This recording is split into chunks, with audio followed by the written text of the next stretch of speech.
It's oil and gold versus the dollar. Which one is going to win?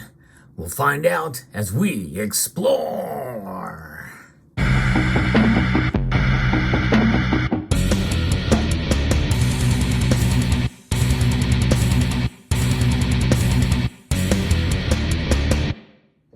These are the weapons that are being waged between East and West, or in other words, the G7 nations versus the BRICS nations.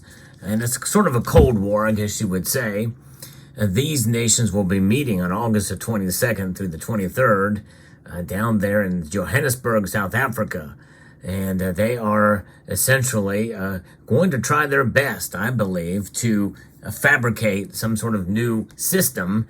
And it may not even be a new trade currency, but it may be a system from which their currencies could flow in order to further de-dollarize, to declare that independence from the dollar that they feel has been weaponized against them. And really, mainly, it's against Russia for their invasion of Ukraine, but against any other nations that support Russia. Well, the latest news here is coming to us from Bloomberg about what's going on. And it looks like Russia is going to start buying foreign currency and gold as a recovery in energy revenue has brought in and above the target set in the budget. In other words, energy prices are going up. Oil has gone up, and you probably have noticed it around the gas pump. And Saudi Arabia is responsible for that. Well, because we're back to being dependent on Saudi Arabia again, and they want to try to trade their oil not just for dollars, but other currencies as well, too. And they have a strong desire to de-dollarize.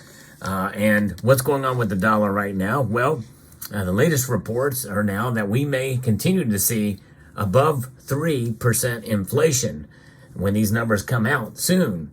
And that is not good. That's kind of a war against us.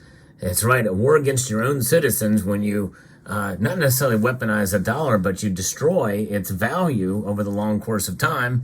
It is like a hidden tax.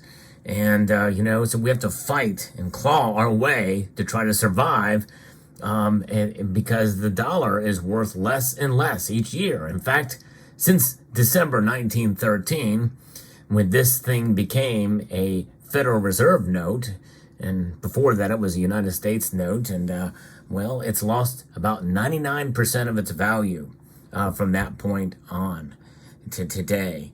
And but nonetheless, it's still a store of value. That's the ironic thing about it, and it is strong.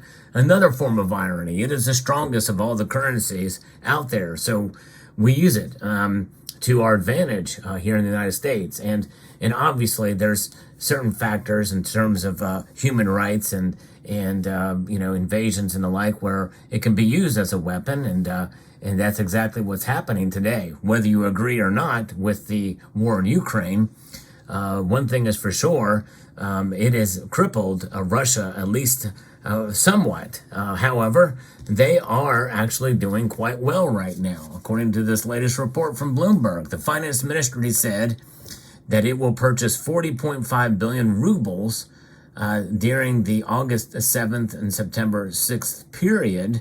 And that's about $433 million, by the way, valued under a budgetary mechanism designed to insulate the economy from volatility of the commodity markets. Since purchases were halted in late January 2022, following by the month's suspension after the invasion of Ukraine, the finance ministry has only sold foreign currency this year as part of the revamped fiscal mechanism. With the bulk of its currency reserves frozen by the United States and European sanctions, the yuan is the main asset Russia can still use for such operations. Russia gets around a third of its budget revenues from the oil and gas industry. Yes, indeed. They have an economy about the size of Italy, and but they are also buying gold as well too. And it doesn't say how much gold they've bought, but they have been starting to buy some gold as well too. And I think that's smart. And the thing is gold is really sort of the great equalizer in all this. And it's smart of Russia to do that because we don't know what's going to happen to their currency. Their currency never has really been terribly strong. But when you have gold in your coffers, you know that you're doing well, and you've got something that is on par and equal to what other central banks have. And guess what they've got too? Gold. Yep, gold. And so they'll continue to stack on, and that's smart. I think it's smart to have a little bit of gold in your possession, because when you stack gold as a nation, well, you've got something of value just in case.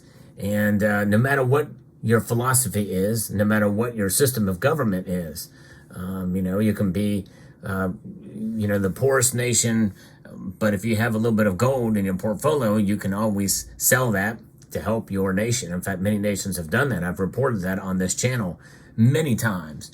But these two things, oil right now, with Saudi Arabia cutting back on oil, it's kind of like a shot across the bow to the West.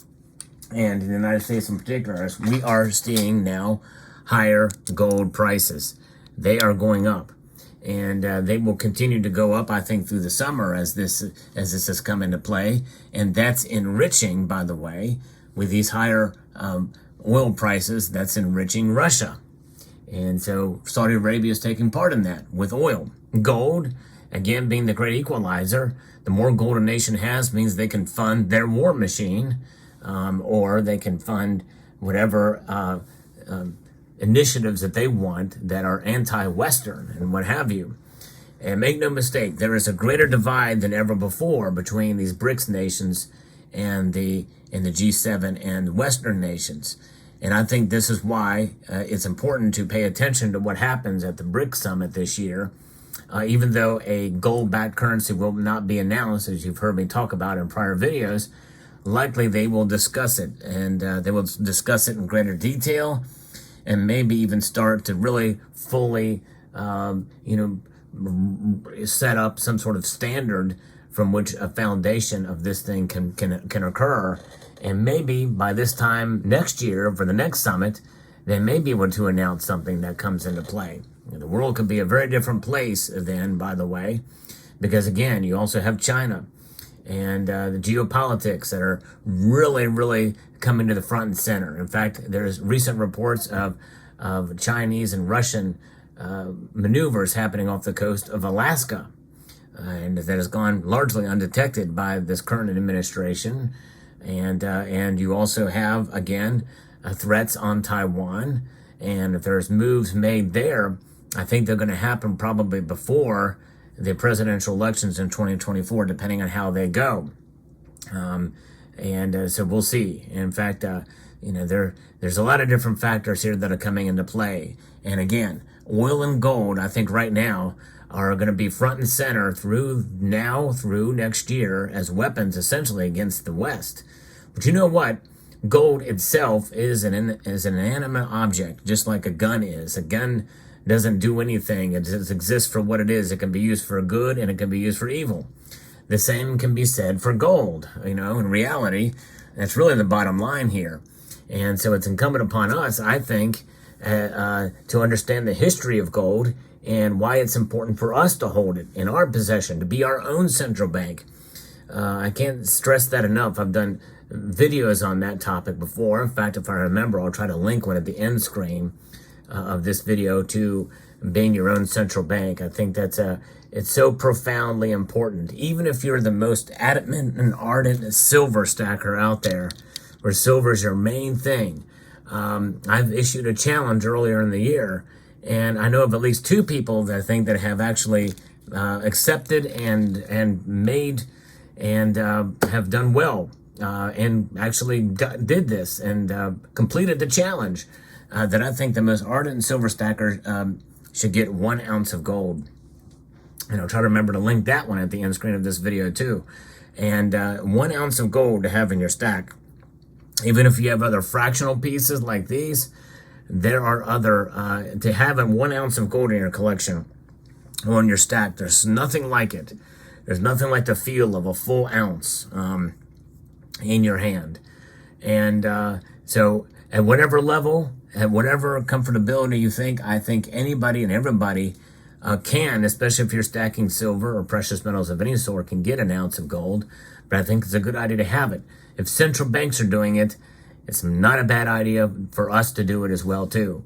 But again, only do so utilizing the strictest of fiscal responsibility. That's paramount and important, because you put one of these things on a credit card, you're going to get burned very quickly. You're going to lose the total benefit of owning gold if you do that, unless you can pay it off within 30 days.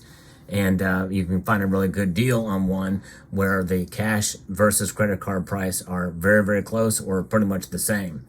There are deals like that out there. You just got to shop around for them.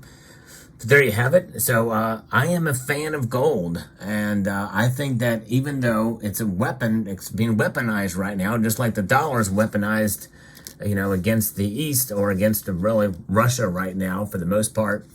Oil and gold, they are being weaponized, I think, against us right now. We all need oil, no matter what. Even if you drive an electric vehicle, I guarantee you are dependent on oil. There's no one that cannot be in the world today. We cannot survive without oil. No question about it. And by golly, I don't think we should be surviving without gold either, in my view. Let me know what your thoughts are. Hope you found this video informative, insightful, and educational. I would like to extend a multitude of gratitude to you all for taking the time to watch, and to encourage you to please rate, share, comment, and subscribe.